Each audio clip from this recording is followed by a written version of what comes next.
Hi, everybody. Welcome back to another panel for Comic Art Live, excuse me. I hope everyone's had a good time and enjoyed watching the artists and seeing some great art and hopefully purchasing some great art as well. But we're wrapping things up now. John Suntress here from the Word Balloon Podcast, and happy to welcome from Aw Yeah Comics, DC Comics, and many other great projects over the years, my buddy Franco. Good to see you, Franco. Good to see you. How are you? All right, man.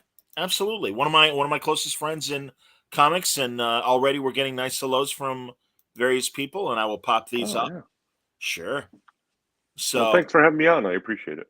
oh, dude, you're killing it. And really, a lot of people might, because of your collaborations with Art Baltazar. I mean, our audience, and certainly Franco not only shows up on Word Balloon every now and then, but also he and I and Art Baltazar and a couple other friends, the artist Scott McMahon, Scoot, and Mike Campoboso, who we call Skokie Spidey.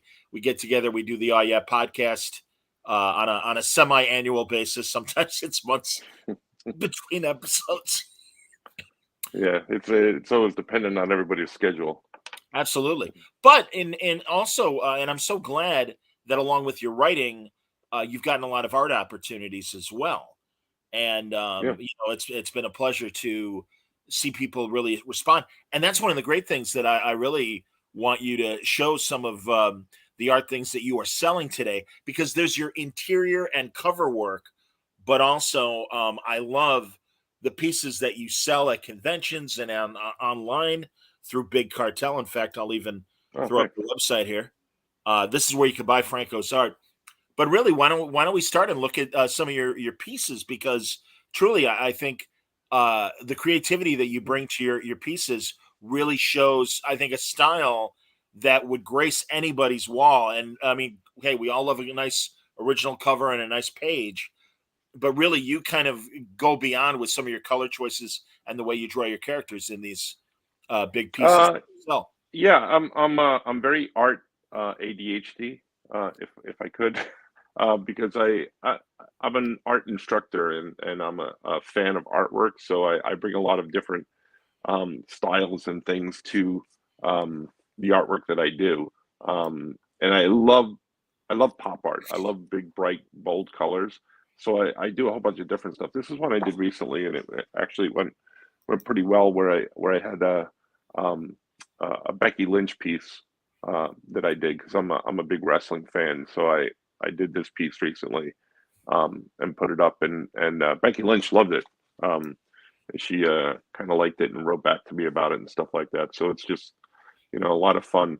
And these are all up on the site for sale. But yeah, I just like the bright colors, and I like to experiment with different things. I just did this one. This one's a flash piece that I did as well, and it's just kind of like there's just like art throw up all over the page because it's just all different colors. And my wife is like, "What are you doing?" I'm like, "I don't know." But it's fun to play with colors and stuff like that. So I like playing with layers of colors, playing with lines and shapes, and stuff like that. And I did this one recently too. This one's a Ghost Rider one. stand by. Um, Oh, that just kind nice. of like it's just I love the squiggly lines and all the colors and stuff like that. Uh, so yeah, thank you guys. Appreciate it. And Yeah, then people are well, and also, Franco, as you get your next piece ready, I love this because it also gives you the opportunity to play with not only DC characters but Marvel characters. So that's great to see. And as you said, even Becky Lynch and everything, and the wrestling piece that you showed. well, different thing. Yeah, like well, I'll be working in the studio and I'll put Sandman on, like the Netflix series and stuff like that. And then I'll because I'll watch the series, I'll wind up doing something like this, and Oh, that's great. it sort of kind of comes out looking like him somehow, um, a little bit. Because I'm not great at likenesses, but I'm like, oh, when it comes pretty close, I'm like, oh yeah, those are his pouty lips. He's a big man. Absolutely. No, I love it, man. That's terrific. I also love that on some of your pieces, we've seen. Things like that. Yeah, we've seen also. In fact, I'm going to turn off the microphone on your other potential stream because I want to show your logo for a second. There it is, and it won't reverb because I get your microphone off on this one. But I love your Picasso influence on pieces like Yeah, your logo here, and I really yeah. do. And I mean, I've seen you do, great Batman and Wonder Woman ones in this sort of style. And are you Mhm. still? Do you still play with this style as well? Yeah, I mean that was just a lot, all computer. So that one's all computer colors, computer everything. I did a painting of that, which I have somewhere in the studio, years ago. So it's hanging up. I'm not going to go grab it off the wall, but it's hanging up where I did a painting of that, and I'm like, oh, that'll look cool. And then I played around with it. So that's like, you know, the years ago, the Shepherd Fair did that. Sorry, did I break up for a second? You did break So up. If you don't mind repeating yourself now. yeah, so that was colors that I kind of like borrowed from. Remember that Obama poster that Shepard Fairey did for the campaign poster? So that was that. Like I played Yes. around with those colors and stuff like that, and that was just a lot of fun to do. But I do all sorts of things. Like this one's all color pencil, and it's a shiny thing on color pencil paper. So this is a Loki Thor thing, Ah, you know, on color, and it's all just colored pencil. And then this one um, is just something that just is color pencil, but it was wow. done with. This is done with ink, um, uh, ink that you use with woodcut stuff. So I Okay. just took that ink and just kind of splattered it all over the place.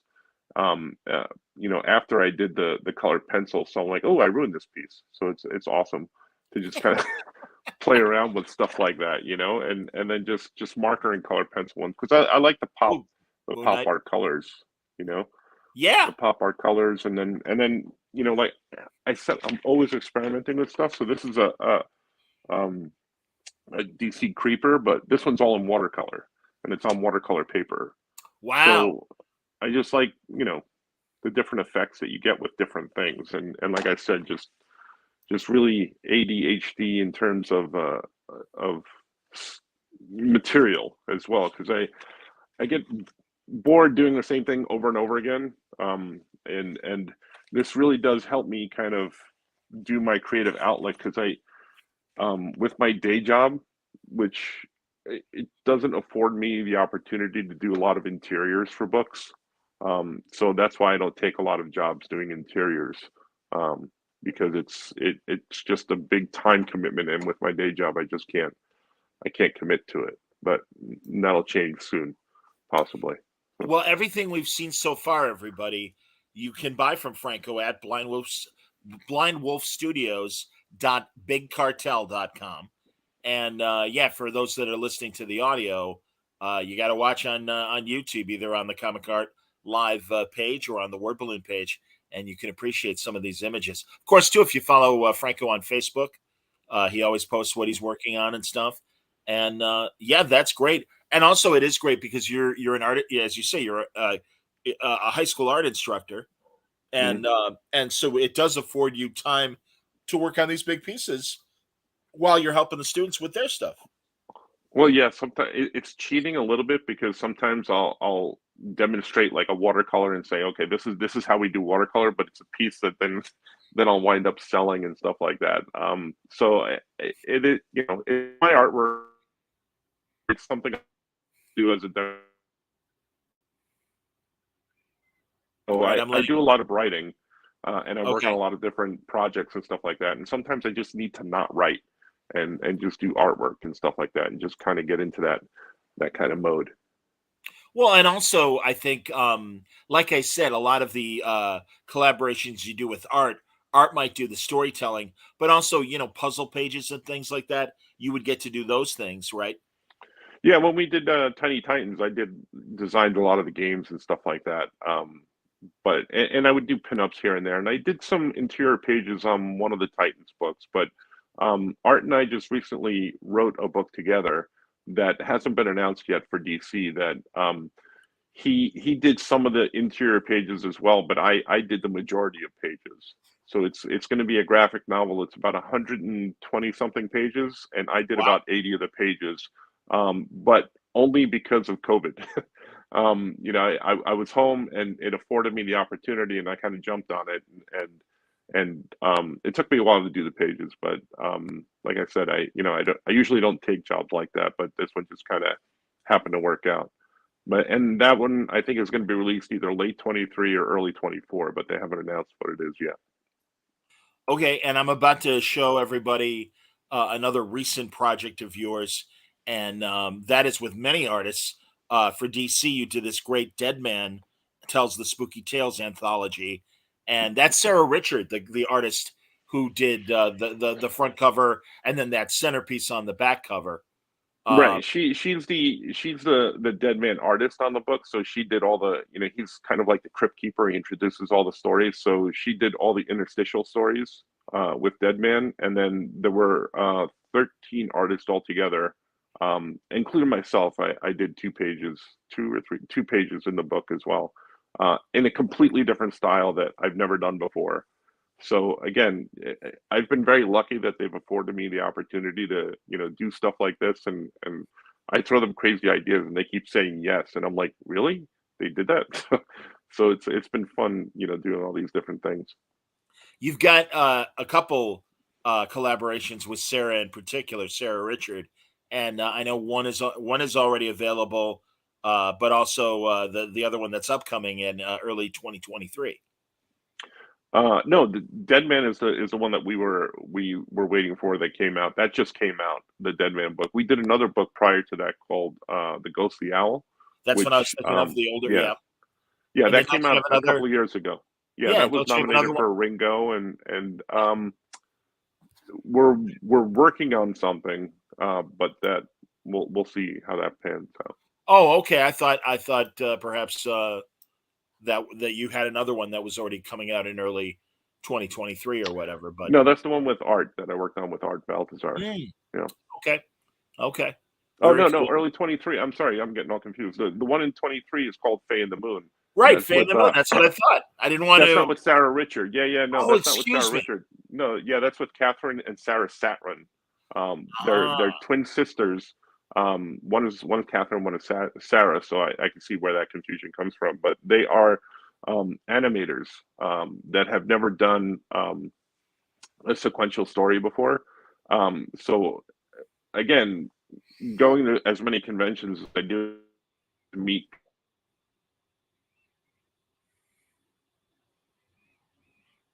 poor Franco is frozen in the Phantom Zone. Oop, kind of skipped out again. Sorry. Yeah. So you were Yeah, I saying met them. conventions you meet various I creators. meet the various creators. One of my favorite things to do at conventions is to stroll through Artist Alley, and look at artists I've never seen before, and that's how I came across Catherine and Sarah, and I love their artwork, and they did a lot of prints and pieces of artwork like the ones I just showed, just to sell. And I'm like, have you guys Yeah, ever done? And they're like, oh no, we do animation and stuff like that. I'm like, have you ever done like any sequential work? They're like, no. I'm like, would you like to?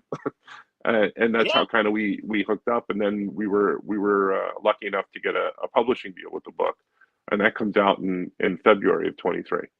Outstanding, man. Well, and again, mentioning the Dead Man collection, you can see some of the styles in the smaller illustrations that are on the back cover.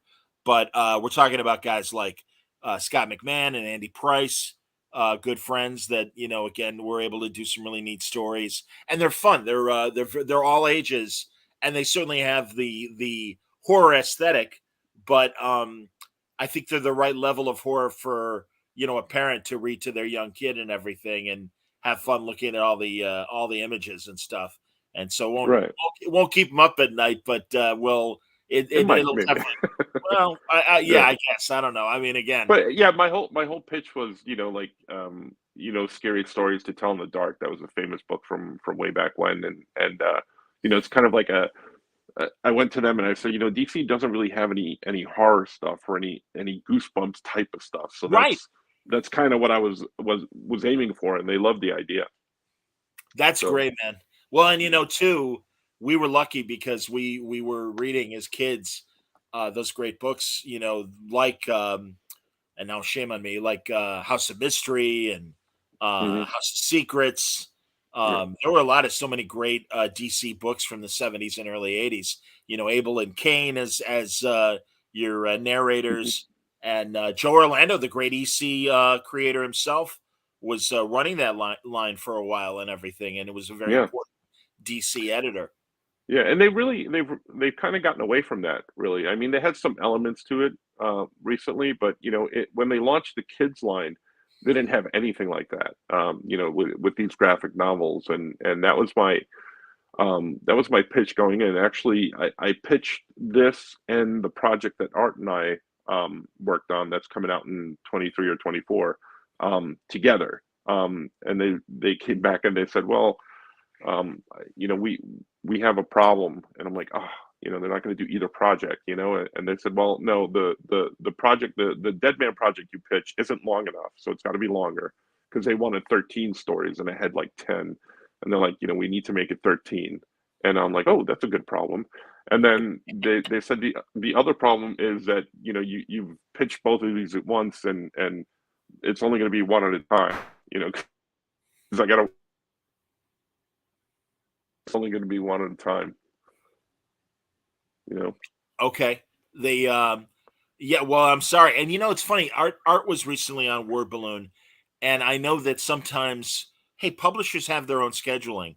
And certainly in this post-COVID and scarce supply chain world that we're currently in, I think that is a real challenge still for publishers in terms of when to release and how much to release, things like that. And I know it's frustrated Art, and he started doing creator owned comics that he's literally going to hand sell at conventions and on Yeah. his Electric Milk website.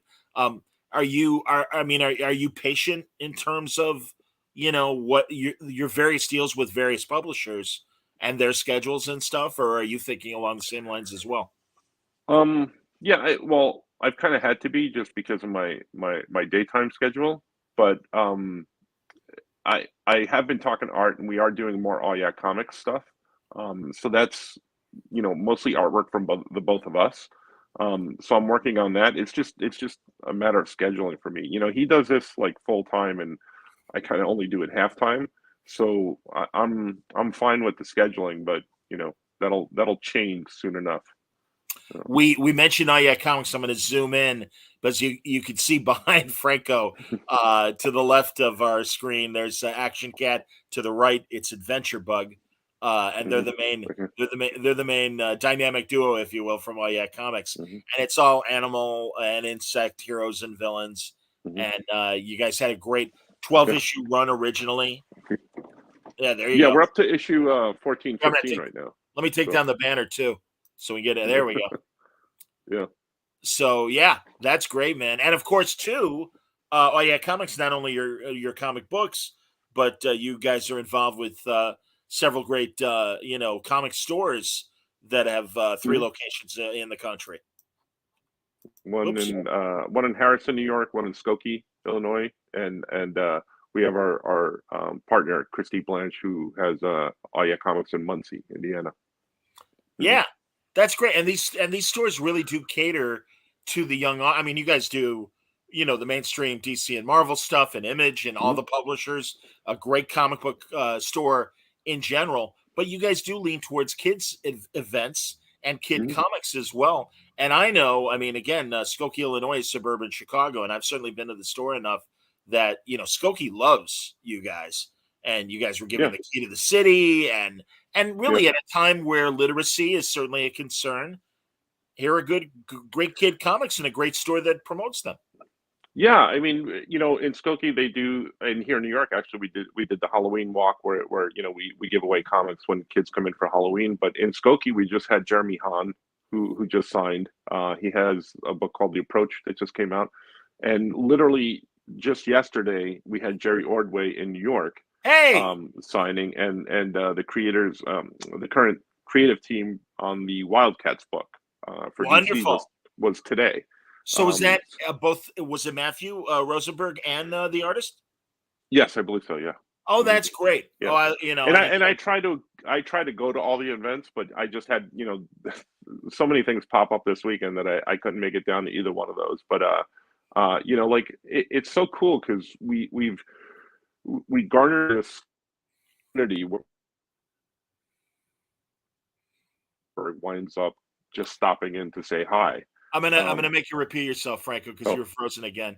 But you sorry. said stay the community. It's all right, man. Hey, Yeah. technical things happen. It's all right. Don't worry. So we had Jerry Ordway, but Paul Kupperberg just winds up coming in just to say hi. That's great. We had a Halloween party, a couple weeks ago, and Carl Potts, comes in, and he's like, this Marvel editor extraordinaire, a great artist in his own right, and we these people just come in, and just hang out and want to just be part of the thing, and we love it. We love all aspects of comics. People are always they ask us, why did you open up a comic store? Why do you do comics? Why do I do anything in comics? I love comics. I love reading them, which I don't have time for much anymore, but I love creating them. I love having events at the store. I love doing the little creative things behind the scenes at the store. Mark Hammond and Joe Crone, who run out in Skokie, and Christy Blanche do an amazing job running the stores day to day. But the little things like that, Art and I do behind the scenes is the stuff that I kind of like, really like. People ask me, like, how do I get a signing at the store? I'm like, call Mark or call Joe. Mark Hammond. But if you want, if you're like, oh, why are those things up on the wall? Oh, that's my choice. I did that. Those are the little things that I like to do. Well, and again, yeah, it's Christy in Muncie, it's Joe in Skokie, and Joe it's Crown. Mark in Hammond or in Harrison. Mm-hmm. So yeah, and again, so it can be done, everybody. Yeah. William O wants to say, good to see Franco. Long time no see. Great artist, writer, and awesome, nice guy. Oh, thank you. Absolutely, man. Thank you very Very much. nice. Very, very cool. Franco, I always like to point out your early years, and one of the greats that you really have to be like beyond, DC and Marvel greats. And in fact, mentioning Paul Kupperberg showing up for Jerry's appearance and everything, I think that's terrific. And Carl Potts for a Marvel standpoint, but a great Lone Ranger artist you got to be an assistant to for a while, and I think that's Yeah, really yeah. The great Tom Gill, who was one of my favorite things to do is just sit around and listen to his stories. I learned how to ink. For him, I would always use pens and stuff like that, and he's like, no, no, no, no, you got to do it with a brush, and you got to do it with ink, and this is the way you got to do it. And he showed me, and he was pretty amazing. Like he'd be talking to me, and sitting across the table, and he'd start drawing, something, and I realized that he was drawing a horse upside down, so I could see it right side up, and wow. my mind was just like, "What are you doing?" How can you do Type that? stuff. Yeah. Yeah, and when I met him, he was a lot older, so drawing was getting progressively more and more difficult for him. But yeah, I cherish all those stories. That I bet, man. What an incredible artist. And again, it's so interesting because yeah, it's certainly when the Army when Hammer someone, yeah, movie came out and stuff. I don't know who still like loves the Lone Ranger. I certainly do. I'm sorry you froze on us, so that's why yeah. I kind of took over talking about it. Please continue regarding Tom. Yeah, he would get together, like when someone in their group of friends had a deadline, they would all go to each other's house. Like, if one guy had a deadline, they'd all go, they'd all wind up going over there. They'd buy pizza and wind up, spending all Friday and Saturday inking a book so it would be done by Monday morning, type thing. And then the same thing, if he had a deadline, they come over and do the same thing. So it's pretty wild to hear that stuff. Yeah, that's truly one of my favorite Golden Age stories, where Carl Burroughs and Bill Everett went to Martin Goodman in the early Marvel years when it was still timely, and are like, "Hey, we got a great idea. What if the Submariner fights the Human Torch?" And we're talking about the original Human Torch. And Martin Goodman's like, maybe it was Friday or whatever, and it's like, "Sounds great. I want 32 pages on my desk Monday." And it's like, all right. And literally, it's kind of a classic story of just like you described, all these guys getting together and like, one Yeah. guy's drawing in the bathtub with his draft board on his knees. And it's just, yeah, like, and they did it. They cranked it out. Hmm. And it's literally one of the first great Golden Age stories that didn't involve, solo heroes, that it was this great crossover and stuff. And Alex Hmm. Ross kind of reinterpreted it for the Marvels miniseries back in the '90s, and Mhm. also our good friend Chris Burnham for one Mhm. of Marvel's anniversary years redid the story. And I know those original pages are sitting at another great Chicago store, Challengers Comics. Yeah. So yeah. Yeah, I love Challengers. Yeah. Oh yeah, Patrick Adele, good guys. Yeah. That's Mhm. the other great thing, man. Much like 90%, I would say, because there's still a couple jerks out there as far as creators and stuff. But no, I would say 90% of the writing and Thanks drawing. for outing me. Well, Yeah. exactly. Yeah, and I'm looking at one of them right now. But no, but that's the thing. Everyone is, I think, like very much a teamwork thing and giving, very supportive of everybody else, cheering everybody on, helping other people get gigs, and I love that about comics.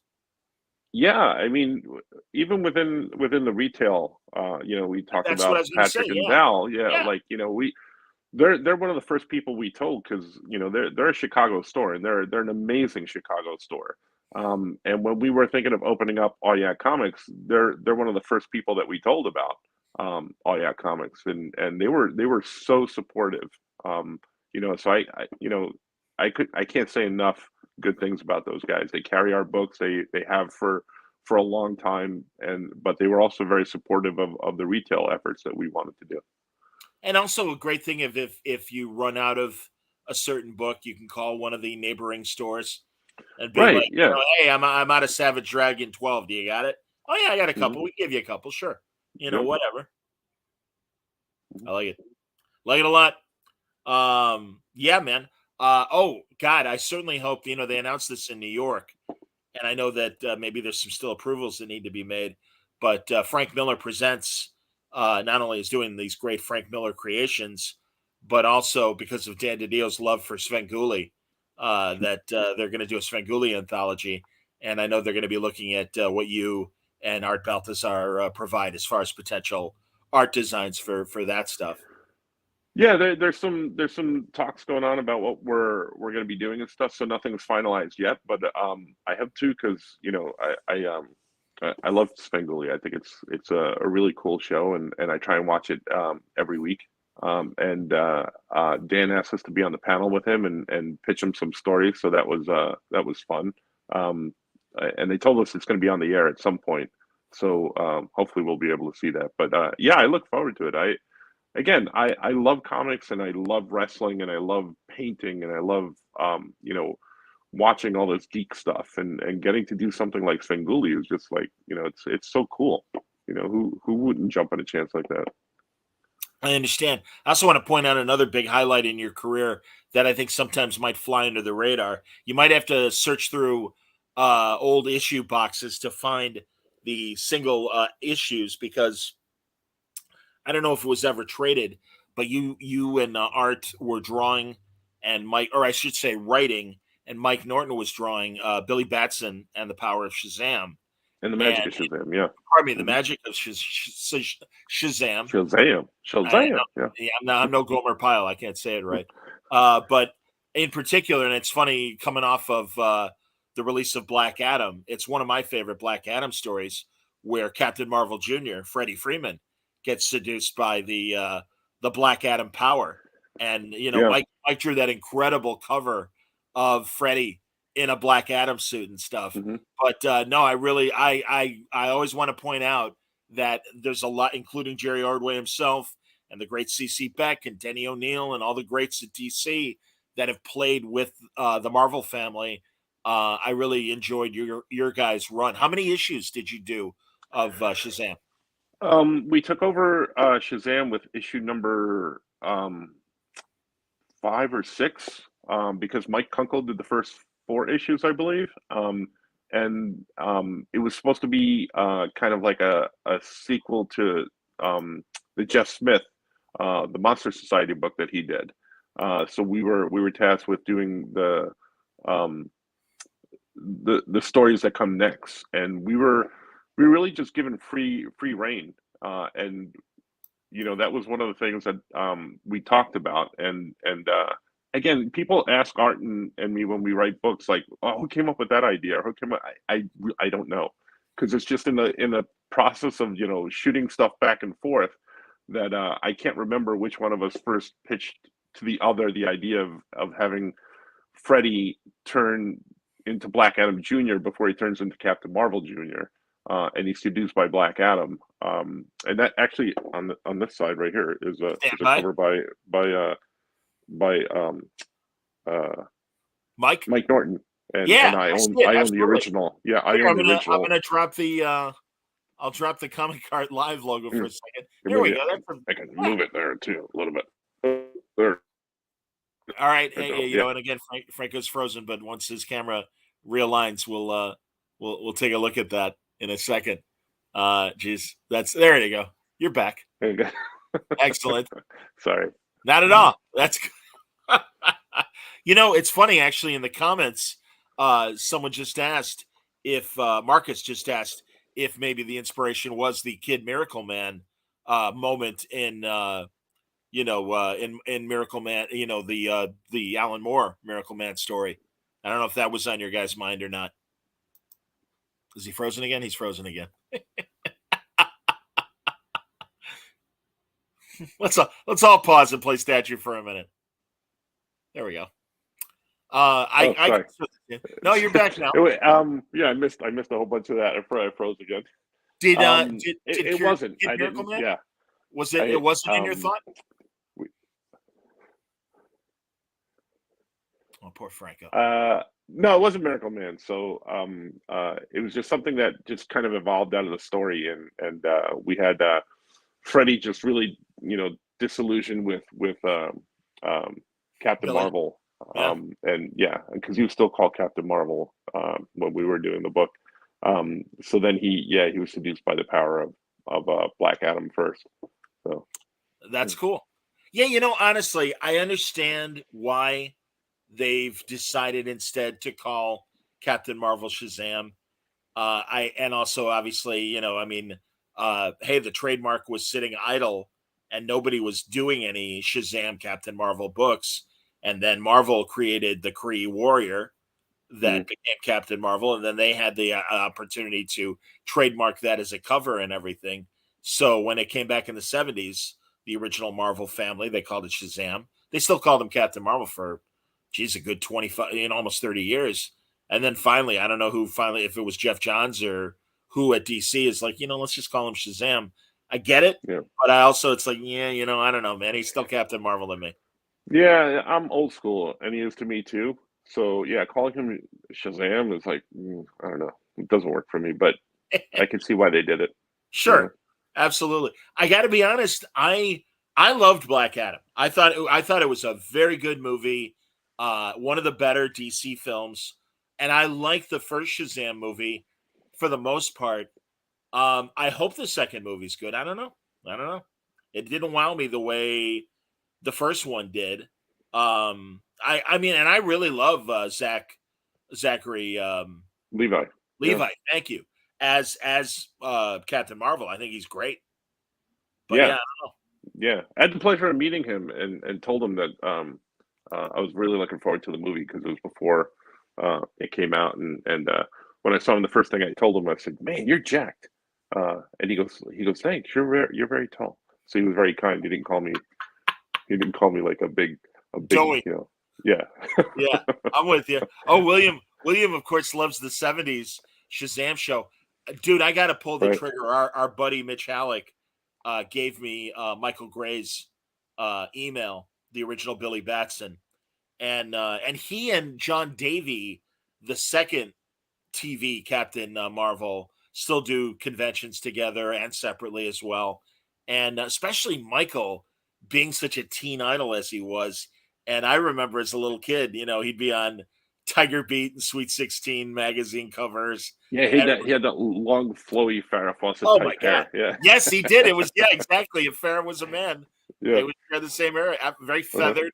Absolutely. Mm-hmm. And yeah, man, I mean, it's like, there's, Bobby Sherman and Michael Gray on the same cover, or Davy Jones. There's some of these early teen, or 60s and 70s teen icons. And Michael was right there with them. But yeah, it must have been a blast. I got to meet a mentor, Les Tremayne. Oh, wow. In the early 80s, I went to a Hollywood memorabilia show, and he was there. That voice, oh my God, Billy. You know, that wonderful commanding voice that he had, and yeah, he was terrific. That, and I always love too when they go in the camper and Billy would get advised by the elders, by the immortal the gods themselves. Billy, do you know what a theft is? I don't know. What are you Yeah. talking about? You know, good stuff. Billy, do you know you're riding around in an RV with an old man? Yeah. Yeah, that type of stuff. Exactly. Yeah. We could call special services and have Yeah. Mentor arrested. No, that's all right. He hasn't made a move Yeah. on me. Everything's all right. So, but yeah, although, and listen, that was a great show because anything with comics, we were thrilled. But Right. man, because it was a Saturday morning show, and this is the era when they really took a lot of the action. All the kid shows had to teach a lesson, and like the most dangerous thing that Captain Marvel would do would be like uproot a tree and a lot of flying. Mm. But Right. like, I mean, I always say it made the George Reeves Adventures of Superman look like Pulp Fiction because at least gangsters were shooting at Superman and bullets were bouncing off his chest or he's breaking through brick walls and like things like that. Not Captain Nope. Marvel. He's just Yeah. I just saw the I think the pilot episode. I don't know if it was a pilot episode, but an early episode of Wonder Woman. It was on I think it was on MeTV yesterday or something like that, and it was an episode where all the old comedian types were Germans. They were German spies, um, and it was pretty funny. He's like I think it was Red. Was it Red red bu- Buttons? red Red buttons. Buttons was playing her manager on a Broadway play to raise money, and he's being all shticky and everything like that. But then he turned out to be a German spy, and he was saying, "Come on, Schnell," like stuff like that. And I'm like, all right, none of this is working for me, but I'm watching it anyway. That's fantastic. I know Stella Stevens, who Yes, was in the original Nutty Professor, was a German agent in one of the Wonder Womans. that's I that like that episode. It was that Oh, there episode. you go. Yeah. I love the World War II Wonder Woman episodes because they even would like, especially the intro. It had it would go from comic book to live action, Right. Wonder and Woman. Yeah. and yeah, oh my god, that '70s And, song. and it was like when it would pop on and say where they were, it would be like in a word caption on the screen, Right. the Meanwhile, Air Force Base 1940 or something like that. yes, Yeah. yes, Mhm. absolutely, man. No, it was terrific, and then they made it modern, and it's like, yeah, all right, whatever. Williams, like, don't forget ISIS. Joanna Cameron, my God, that was so great because that was created for TV, and it's kind of funny, ISIS is kind of public domain as an Egyptian goddess in the same way that Hercules, anyone could Right. print a Hercules comic or whatever. And I love that Jeff Johns, when he was doing his JSA run, had Isis show up, and she was Black Adam's love interest, and it became very Yeah, that tragic. was cool. Yeah, Hmm. I had Don Kramer on recently, and Don drew a lot of those great stories. Black Rain, which I see a lot of the DNA of the Black Adam movie from the original comic Black Rain, and that's really where Black Adam made the turn from just being pure villain to kind of like Namor, an anti-hero that you can understand, and depending on the circumstances could be as much of a hero as a villain. He looks exactly like Namor too, except for all the black. So yeah. Oh, honestly, for years when they announced, I mean, we've been waiting for this Black Adam movie since like 2007 or 2008. And when they made the announcement, I'm like, that's great, but I really would love to see The Rock be Namor, frankly, because I think Oh The Rock really? really, oh my God, I know he's beefier than Namor is normally depicted as, more at least, I mean, he's cut, but he's a little more, average height and everything. But I Hmm. don't know. I think truly given Dwayne Johnson's Samoan background and everything, I think, island descent background and everything, I'm like, oh, this guy would be an amazing Black Adam. Yeah, he wouldn't have done another underwater thing after the Moana movie. So you know. Um, Franco, Wayne would like to see you twirl to change into your superhero persona. Yeah, that's not going to happen, Wayne. Well, Sorry. Mm, and not gonna. God, William, of course, we all love Linda Carter.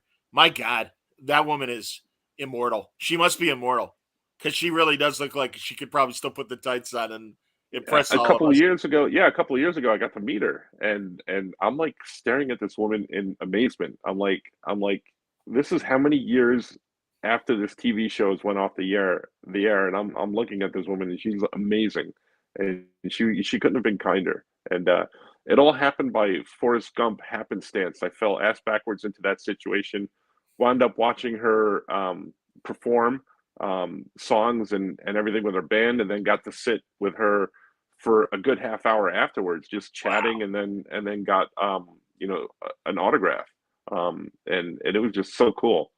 So yeah, the opportunities comics have provided is insane in my head sometimes. I know you've also met Henry Cavill as well, right? Yeah, yeah, and that What was was that that was like?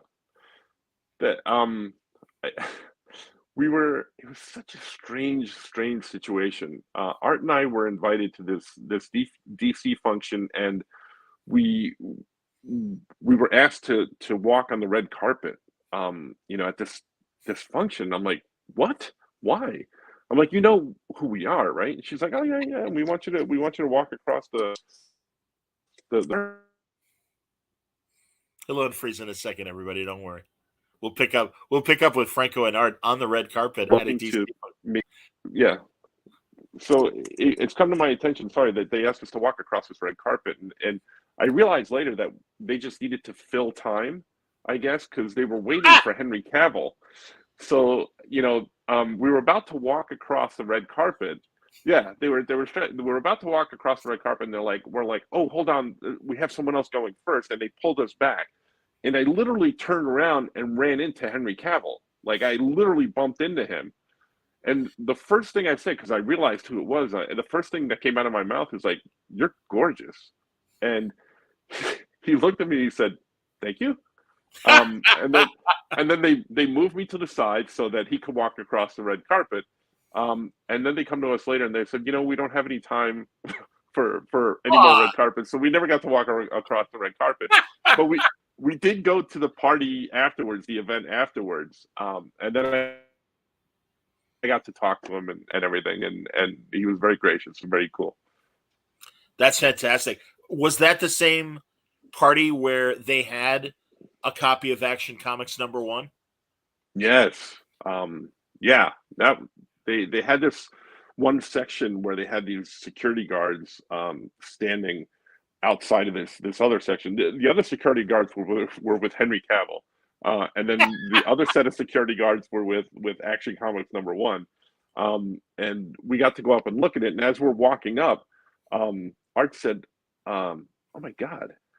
And I said, I know, like Action Comics #1. He goes, no, I mean, yes, but that's Vince Gilligan. And I'm like, Vince Gilligan, like the Wow. creator of Breaking Bad. He goes, yeah, that's him. And he was looking at the copy, and then we got to chat with him as well. And it was a very strange evening all the way around. But it was like, again, only in comics would something like this happen. You know? I remember one year at San Diego, and it was during the Eisners, and I chose not to go. In front of the Hilton in San Diego, they had this great lawn area, and they had every Batmobile from the Hmm. '66 George Barris, Adam West Batmobile to the tumblers of the Christian Bale movies. And I'm taking pictures and looking at him and stuff. And I look over, and Kevin Smith is by himself doing the same thing. So I Yeah, walk over and I'm like, "Hey, man," I'm like, yeah, "It's amazing." He's like, "Our childhood come to life." I'm like, yeah. "Absolutely." And again, we didn't know each other, but and again, that's the great thing about. And I'm so glad conventions are back.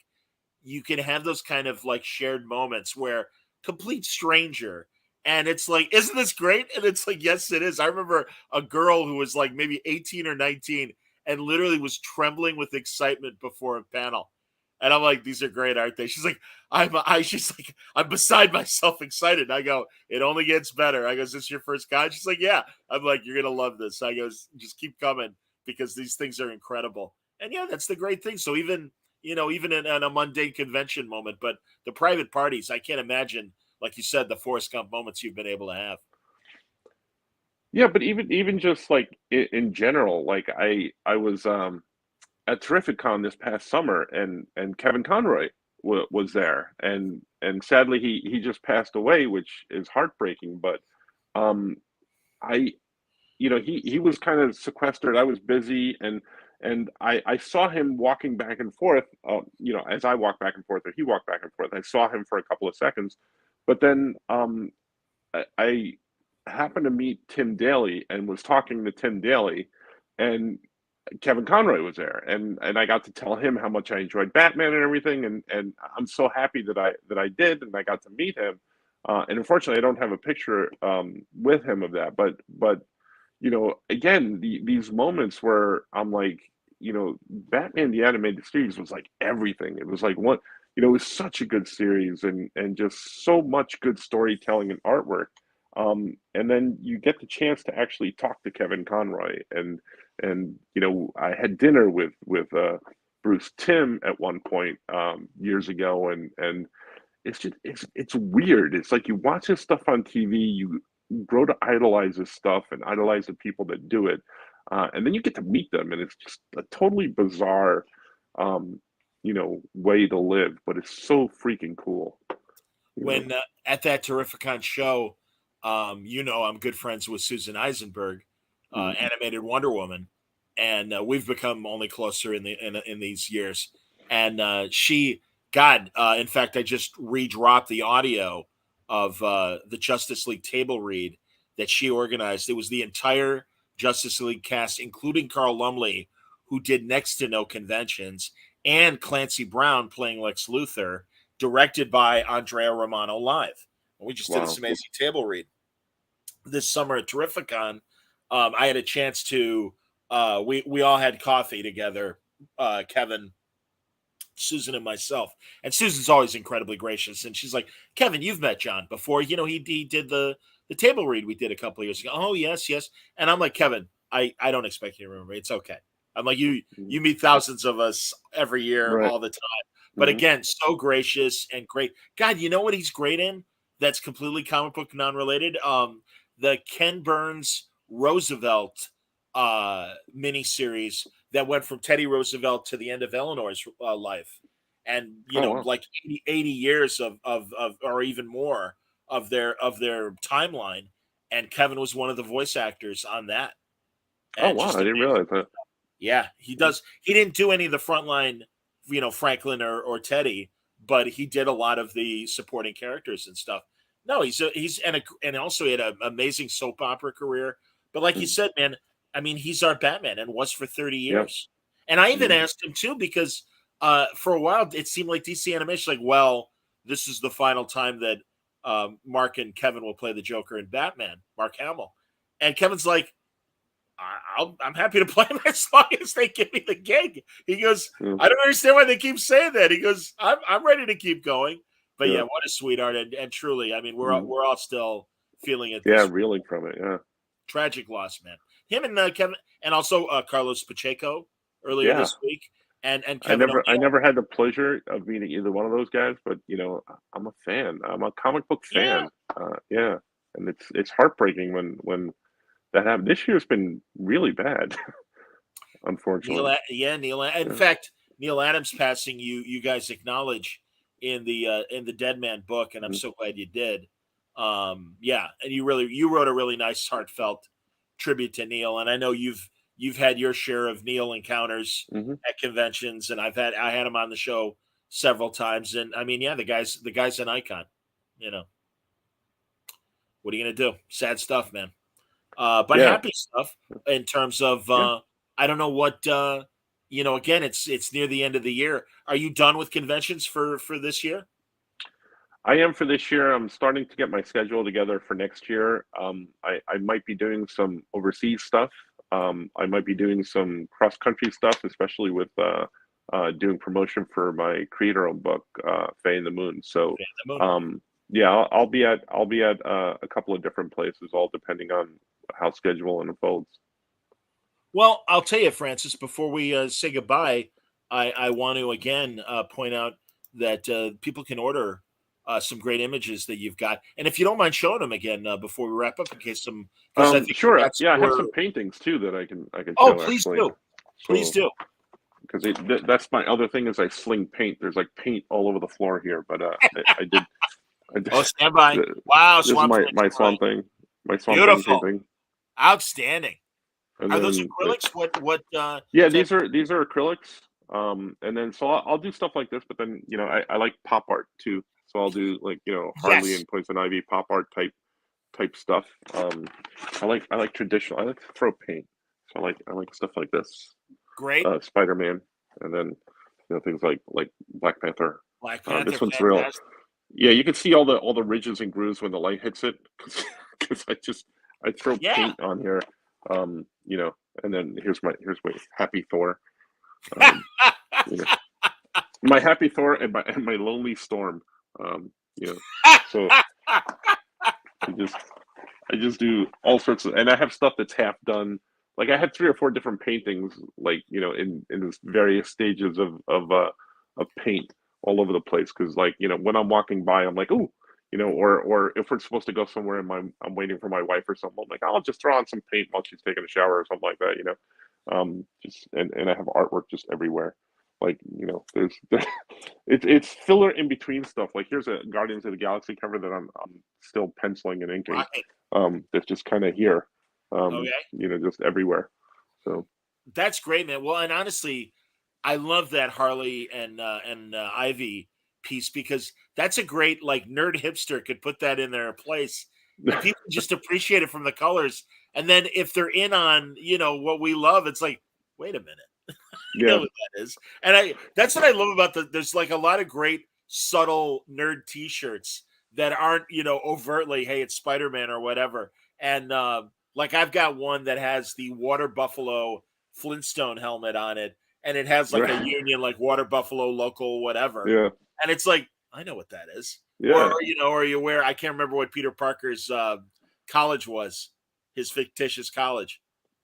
Oh, Empire State University. There you go, Empire State Yeah, University. And I've seen those kind of T-shirts, and it's like, I know what that means. That's yeah, fantastic. So yeah. no, that's why I really think your pop art paintings like that, it's like, hey, that's gonna look cool on any hipster wall, but even better if it's a nerd hipster that's like, oh Yeah, those are a lot of fun to do just because it provides me again a different way of doing things. yeah, I just finished one of the largest pieces I ever did. It was for C2E, it's a good story, everybody. When he comes back, he did this amazing multi-character and piece for C2E2. Start the story again, Francis. yeah, I get commissions sometimes, which is kind of cool, and I'll take them just because they're fun or challenging. So I did 24 pieces of 9 by 12 canvases side by side. That was all the invaders and all their villains. So it took me almost like 9 months to paint in various stages, and my wife would come down to the studio and said, "There's no room for any. There's like a painting on everything." Just because I was kind of like working on them all together because they all connected as well. So yeah, I don't know if I'm going to be doing any pieces like that anytime soon again, but I'll If, do individual pieces. But if someone wants to commission you, what's the best way for them to contact you?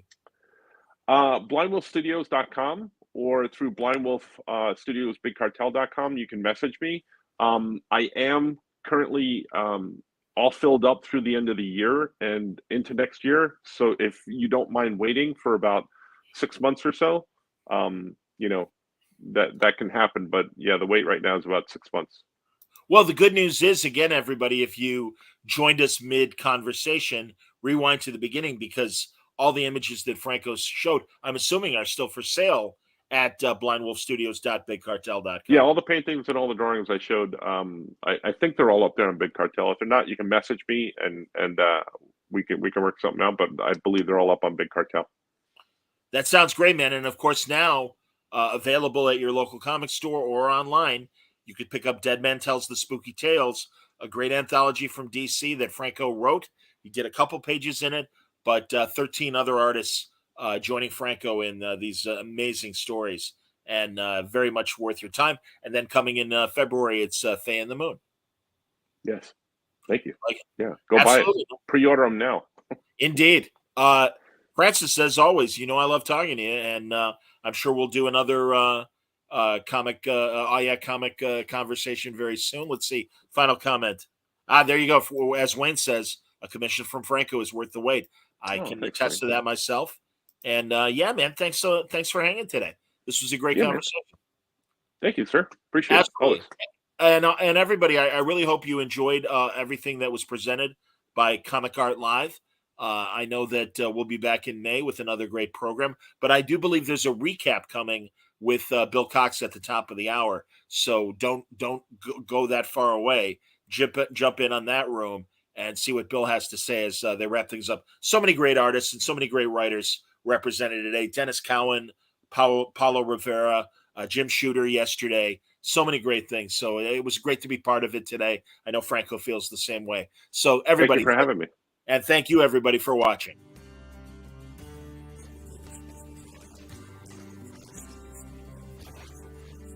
Most of the comic creators that were working piecemeal. They were working without any sort of retirement plan. They interceded. It enabled me to get a home. They appeared on the horizon to help me. I think it's just great that they're even doing something like this. Hi, I'm Stan Lee, and I support the Hero Initiative because everyone deserves a golden age.